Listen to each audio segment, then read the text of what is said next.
앞으로 한 5년 그 뒤에 청취자분 지금 하시는 일 과연 그대로 괜찮을까요? 요즘 인공지능 AI 발전 속도가 진짜 무섭다 이런 얘기 너무 많이 들어서 좀 무디어질 정도인데요. 오늘 저희가 좀 깊게 파고들 얘기가 바로 이 질문이랑 딱 관련이 있습니다. 저희 손에는 AI 시대 커리어를 지켜줄 5가지 핵심 스킬이라는 그 발췌본이 있거든요. 이걸 보면서 AI가 아무리 똑똑해져도 이건 못 뺏어간다 하는 그런 핵심 역량 5가지가 뭔지 또 그걸 어떻게 키울지 좀 진하게 얘기 나눠보려고 합니다. 네, 그 전에 잠깐 좀 큰 그림부터 볼 필요가 있을 것 같아요. 그 세계경제포럼 WEF라고 하죠. 여기서 2025년에서 2030년 사이에 기술 변화 때문에 전체 직업 한 22% 정도가 영향을 받을 거라고 예측했어요. 9,200만 개 일자리가 없어지는데 동시에 1억 7천만 개가 새로 생긴다네요. 그래서 결국엔 한 7,800만 개 정도는 늘어난다는 전망이에요. 그럼 일단 안심해도 되는 거 아닌가요? 일자리가 늘어난다니? 근데 그 숫자만 보면 좀 그렇긴 한데요. 더 중요한 게 숨어 있어요. 같은 보고서인데 2025년까지 지금 일하는 사람들 핵심 기술 중에 무려 39%, 거의 40%죠. 이게 시대에 뒤떨어지거나 확 바뀔 거라는 거예요. 와, 39%요? 네, 그러니까 단순히 일자리가 늘어난다고 다행이다 할 게 아니라 내가 가진 기술이 미래에도 먹힐까? 이걸 고민해야 하는 거죠. 준비 안 하면 새로운 기회는 그냥 남의 얘기가 되는 겁니다. 결국 어떤 기술을 갖추느냐 이게 진짜 문제군요. 그래서 오늘 저희가 얘기할 이 5가지 역량이 진짜 중요하단 말씀이시네요. 이것만 잘 챙기면 변화의 파도 그거 그냥 서핑하듯 넘을 수도 있지 않을까요? 자, 그럼 첫 번째부터 한번 파고들어 보죠. 비판적 사고와 문제 해결력입니다. 근데 AI가 분석도 해주고 예측도 다 해주는데 왜 사람의 비판적 사고가 더 중요해진다는 걸까요? AI가 답 찾아주는 거 아니에요? 바로 그 지점이에요. AI가 물론 데이터 처리하고 패턴 찾는 건 정말 잘하죠. 근데요, 그 결과가 어떤 맥락에서 나왔는지, 그 뒤에 숨은 가정은 뭔지, 아니면 이게 윤리적으로 괜찮은 건지 이런 판단은 스스로 못 하거든요. 그래서 WEF가 기업들한테 물어봤을 때 응답 기업 70%가 분석적 사고, 문제 해결 능력을 미래 핵심 역량으로 꼽은 거고요. 하버드 비즈니스 리뷰 같은 데서도 소프트 스킬 중에 그냥 1등으로 꼽는 능력이죠. AI가 what, 뭘 찾아주면 사람은 so what. 그래서 이게 뭘 의미하고 우린 뭘 해야 하지? 이걸 판단해야 하는 거예요. 듣고 보니 확 와닿네요. AI가 준 분석 결과를 그냥 네, 알겠습니다 하고 받는 게 아니라 이거 데이터 편향된 거 아니야? 근거는 충분한 거? 다른 해석은 없나? 이렇게 계속 따져묻는 역할, 이게 중요해지는군요. 근데 현실에서는 아직도 그냥 시키는 대로, 주어진 대로 일하는 분들이 많은 것 같기도 해요. 왜 그럴까요? 여러 이유가 있겠죠. 빨리빨리 처리하는 거, 효율성 중시하는 문화도 있을 거고 또 내가 스스로 판단하는 게 좀 부담스러울 수도 있고요. 근데 이런 좀 수동적인 방식은 AI 시대에는 진짜 위험해요. 단순 정보 처리나 정해진 절차 따르는 건 이제 AI가 훨씬 잘하거든요. 결국 사람한테 남는 건 좀 애매하고 복잡한 상황에서 정보를 비판적으로 보고 여러 대안을 비교해서 제일 나은 답을 찾아내는 거. 이런 고차원적인 생각하는 능력이죠. 이게 없으면 진짜 AI 보조 역할밖에 못할 수도 있어요. 그럼 이 비판적 사고, 이거 어떻게 연습해야 할까요? 좀 막막한데요. 그렇게 거창할 필요는 없고요. 첫째는 그냥 뉴스 기사나 업무 보고서 볼 때 결론만 쓱 보지 마시고 이 근거는 뭐지? 반대되는 얘기는 없나? 이렇게 한 번 더 생각해보는 습관. 정보가 너무 많으니까 그 속에서 중심을 잡는 연습이죠. 둘째는 문제가 딱 터졌을 때 바로 해결책부터 찾지 말고 왜 이게 생겼지? 하고 근본 원인을 좀 파고드는 연습이요. 예를 들어 그 5Why라고 왜 이렇게 한 5번 물어보는 거 있잖아요. 겉대만 건드리는 게 아니라 뿌리를 찾아야 진짜 해결이 되니까요. 5Why 기법이요. 네. 그리고 셋째는 내 생각이 최고야 이런 생각에서 좀 벗어나서 동료들한테 자꾸 물어보는 거예요. 혹시 제가 놓친 거 없을까요? 다르게 보면 어떨까요? 이렇게요. 열린 질문을 던지는 것만으로도 생각이 넓어지더라고요. 네, 비판적으로 분석하고 원인까지 찾았다면 이제는 뭔가 새로운 해결책을 만들어야 할 텐데 여기서 딱 2번째 역량, 창의성과 혁신력이 나오겠네요. 정확합니다. AI가 아무리 똑똑해져도 아직은 이 창의성만큼은 인간 고유의 영역으로 좀 남아있죠. AI가 기존 데이터 조합해서 뭘 만들어낼 수는 있어요. 근데 아예 없던 개념을 창조하거나 전혀 다른 분야 지식을 막 섞어서 혁신적인 아이디어를 내는 건 좀 한계가 있거든요. WEF 보고서에서도 기업 73%가 창의적 사고를 중요하게 봤고 IBM이 전 세계 CEO들한테 물어봤을 때도 창의적인 문제 해결 능력을 제일 중요한 과제로 꼽았어요. 근데 여기서 제가 좀 헷갈리는 게 요즘 AI가 그림도 그리고 작곡도 하고 뭐 소설도 쓴다면서요. 이런 거 보면 AI도 꽤 창의적인 거 아닌가요? 인간만의 영역이라기엔 좀 그렇지 않나요? 아, 그거 진짜 좋은 질문인데요. AI가 보여주는 창의성은 대부분 기존 데이터를 막 조합하고 변형하는 뭐랄까 조합적 창의성에 가까워요. 물론 그것도 대단하죠. 근데 인간의 창의성은 거기서 한 발 더 나아가거든요. 전혀 다른 분야 아이디어로 연결한다든지 뭐 생체 모방 기술처럼요. 아니면 사회나 문화적인 맥락을 깊이 이해해서 새로운 의미를 찾아내거나 때로는 그냥 직관, 영감 이런 걸로 기존 틀을 확 깨버리는 혁신적 창의성은 여전히 사람이 잘하는 거죠. 애플이 기술 자체보다 사용자 경험에 집중해서 시장을 바꾼 거나 테슬라가 자동차를 그냥 이동수단이 아니라 플랫폼으로 본 거. 이런 건 단순 데이터 분석만으로는 좀 나오기 힘든 발상 같아요. 아, 그렇군요. AI의 창의성이랑 사람의 창의성은 좀 결이 다르다는 말씀이시네요. 그래도 여전히 많은 분들이 나는 창의적이지 않아 이렇게 생각하거나 뭔가 새로운 거 해보는 걸 좀 두려워하는 것 같아요. 맞아요. 익숙한 거에서 벗어나는 게 누구한테나 어렵죠. 근데 AI가 점점 더 많은 단순 업무를 가져갈 미래에는 남들과 좀 다른 생각, 새로운 접근법, 이게 바로 경쟁력이 될 거예요. 그 어도비라는 회사 조사 보니까 창의성을 막 장려하는 조직에 있는 사람들이 그러지 않은 사람들보다 성과도 훨씬 좋고 만족도도 높대요. 개인뿐 아니라 조직 전체에도 좋은 거죠. 그럼 이 창의성 근육은 어떻게 키울 수 있을까요? 이것도 뭔가 방법이 있겠죠. 네, 이것도 연습이 필요한데요. 첫째, 일부러 다른 관점을 좀 적용해 보는 거예요. 예를 들어 지금 하는 일을 만약 경쟁사 담당자라면 어떻게 할까? 아니면 10년 뒤 미래에서 보면 뭐가 중요할까? 이렇게 역할을 바꿔서 생각해 보는 거죠. 둘째, 평소에 관심 없던 좀 낯선 분야를 탐색해 보는 것도 좋아요. 뭐 미술관을 가거나 과학 다큐를 보거나 전혀 다른 일 하는 사람들이랑 얘기해 보는 것도 좋고요. 다양한 자극이 뇌를 좀 말랑하게 만들어서 새 아이디어가 나오게 할 수 있거든요. 셋째, 아주 작은 아이디어라도 에이, 이건 말도 안 돼 하지 말고 일단 적어두고 가볍게 한번 시도해보는 자세가 중요해요. 일단 해보자. 이게 혁신의 시작 아니겠어요? 네, 비판적 사고로 문제 보고 창의적 아이디어 떠올리고 그럼 이제 이걸 실제로 만들어야 하잖아요. 아, 여기서 세 번째 역량, 디지털 리터러시와 기술 활용 능력이 필요해지네요. 네, 그렇습니다. 아무리 아이디어가 좋아도 이걸 디지털 도구로 현실로 만들지 못하면 뭐 소용없겠죠. 이미 우리 업무 대부분이 다 디지털 환경에서 돌아가고 있잖아요. 보고서 쓰고 데이터 보고 같이 일하고 고객이랑 얘기하고 전부 다 디지털 기술이 깊숙이 들어와 있죠. 근데 디지털 리터러시라고 하면 그냥 컴퓨터 잘 쓰고 뭐 엑셀 잘하고 이런 것만은 아니겠죠. 맞습니다. 그건 이제 기본 중에 기본이고요. 훨씬 더 나아가야 해요. 진짜 디지털 리터러시는 단순히 도구 사용법 아는 걸 넘어서 첫째, 어떤 문제에 어떤 기술, 예를 들어 뭐 데이터 분석 툴이나 협업 툴, 아니면 생성형 AI 같은 거, 뭐가 제일 맞는지 판단하고 둘째, 그 기술을 써서 효율이나 생산성을 확 끌어올리고 셋째, 기술이 만들어낸 결과물, 뭐 AI 분석 보고서나 자동 생성 콘텐츠 같은 걸 비판적으로 보고 책임감 있게 쓸 줄 아는 능력까지 다 포함하는 거예요. 아까 WEF가 스킬 39% 변한다고 했고 맥킨지에서는 2030년까지 근로자 70% 이상이 새로운 디지털이나 AI 도구에 적응해야 한다고 분석했잖아요. 이게 바로 그 얘기입니다. 기술을 그냥 아는 것과 제대로 써먹는 것 사이의 격차가 점점 커지고 있다는 거죠. 하긴 많은 분들이 새로운 기술 배우는 것 자체를 좀 어려워하거나 부담스러워하는 것 같아요. 나 같은 컴맹도 할 수 있을까? 뭐 이런 걱정도 많고요. 아, 그럼요.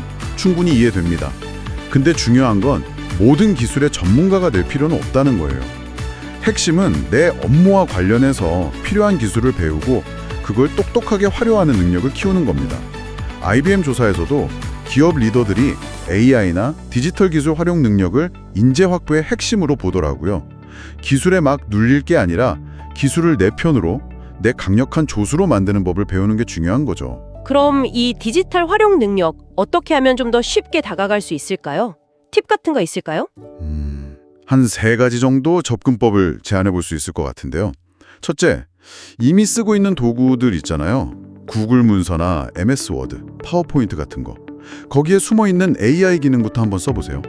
뭐 요약 기능이나 디자인 제안 기능 같은 거요. 익숙한 데서 시작하면 부담이 좀 덜하죠. 둘째, 모든 걸 다 내가 하려고 하지 말고 AI 툴한테 작은 일부터 좀 맡겨보는 연습을 해보세요. 회의록 초안 써달라거나 이메일 답장 추천해달라거나 자료 찾아달라거나 좀 반복적이거나 시간 많이 걸리는 거예요. AI 도움을 받아보는 거죠. 셋째, 새로운 기술 배울 때 너무 완벽하게 다 하려고 하지 마시고 업무 활용 관점에서 접근하는 거예요. 이 기능으로 내 업무 뭘 개선할 수 있지? 이 질문을 가지고 필요한 기능 위주로 배우면 동기부여도 되고 효율도 오르더라고요. 기술 잘 써서 혼자 일 잘하는 것도 중요하지만 결국 일은 같이 하는 거잖아요.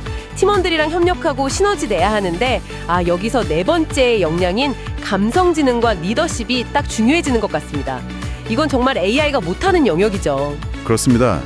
AI는 뭐 논리 분석, 데이터 처리는 기가 막히게 하지만 동료의 그 미묘한 감정을 읽거나 팀 내 갈등을 잘 풀거나 사람들한테 동기부여해서 같이 목표 향해 가게 이끌고 이런 거 절대 못하죠. HBR 연구 보면 리더의 성과 차이를 만드는 결정적인 요인 중 하나가 바로 이 감성지능, EQ라고요. EQ 높은 리더팀이 그렇지 않은 팀보다 성과가 평균 20% 이상 높다는 데이터도 있고요. 맥킨지 조사에서도 직원 몰입도가 높은 조직이 생산성도 21%, 수익성도 22% 더 높다는 결과가 나왔어요. 결국 사람 마음을 얻고 움직이는 능력이 진짜 성과로 이어진다는 거죠. 근데 현실에서는 아직도 단기 성과 압박 때문에 소통은 부족하고 리더가 자기 감정 조절 못해서 팀 분위기 망치고 이런 경우 많은 것 같아요. 뭐 결과만 좋으면 장땡이지 이런 생각도 좀 남아있는 것 같고요. 안타깝지만 그런 경우가 꽤 있죠. 근데 그런 방식은 오래 못 가요. 사람은 기계가 아니잖아요. 감정적으로 지지받고 인정받고 좀 심리적으로 안정감을 느낄 때 최고의 능력을 발휘하거든요. 소통 없고 감정적인 배려 없으면 팀원들은 금방 지치고 소극적으로 변해요. 결국 팀워크 깨지고 장기적으로 성과는 떨어질 수밖에 없죠. 특히 AI랑 같이 일해야 하는 미래에는 기술이 못하는 인간적인 교류, 협력을 이끌어내는 리더 역할이 훨씬 더 중요해질 겁니다. 그럼 감성지능이라는 게 구체적으로 어떤 능력들인가요? 그리고 이걸 어떻게 키울 수 있을까요? 감성지능은 크게 한 4가지 요소로 볼 수 있어요. 첫째, 내 감정을 정확히 아는 거, 자기 인식. 둘째, 내 감정을 잘 관리하고 조절하는 거, 자기 관리. 셋째, 다른 사람 감정을 공감하고 이해하는 거, 사회적 인식. 넷째, 관계를 잘 이끌고 긍정적인 영향을 주는 거, 관계 관리. 이걸 키우는 방법도 뭐 대단한 게 아니라 일상 속 작은 실천에서 시작해요.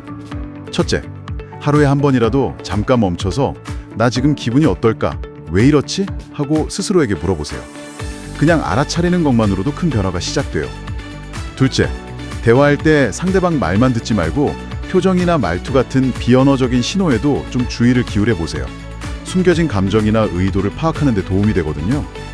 셋째, 동료나 팀원의 작은 노력이나 성과에도 구체적으로 칭찬하고 인정하는 습관을 들여보세요. 오호님 덕분에 이 부분이 훨씬 수월해졌어요. 진짜 고마워요.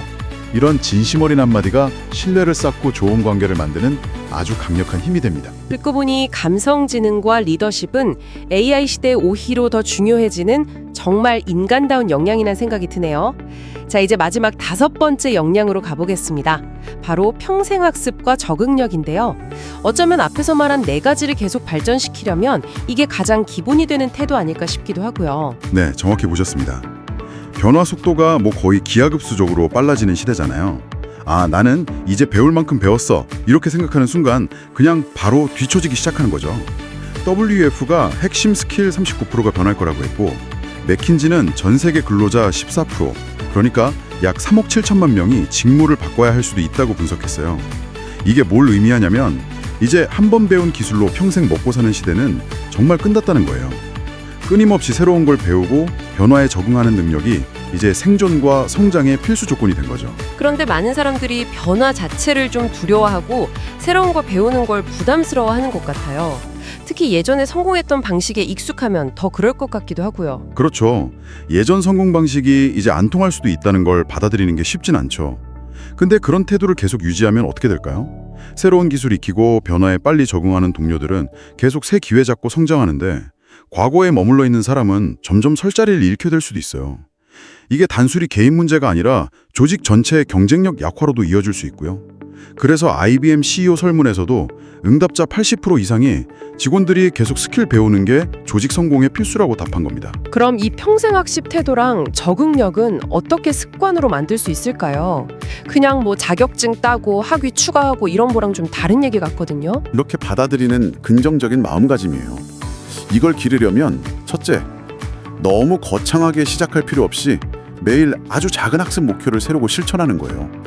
하루 15분 관련 기사 읽기, 일주일에 한 번 온라인 강의 듣기 같은 거요. 꾸준함이 중요해요. 둘째, 일부러 자신의 안전지대, 컴포트 존이라고 하죠. 거기를 벗어나는 경험을 해보는 거예요. 좀 낯선 프로젝트에 자원하거나 평소 안 만나던 분야 사람들하고 교류하는 거예요. 좀 불편해야 성장이 일어나거든요. 셋째, 변화가 생겼을 때 반사적으로 나오는 불평이나 저항 대신에 이 변화가 나한테 어떤 새로운 기회를 줄 수 있을까? 이렇게 질문을 바꿔보는 연습을 하는 거예요.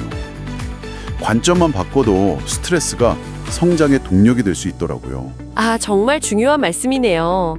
꾸준한 학습과 유연한 적응력이야말로 이 불확실한 미래를 헤쳐내갈 가장 강력한 무기가 되겠네요.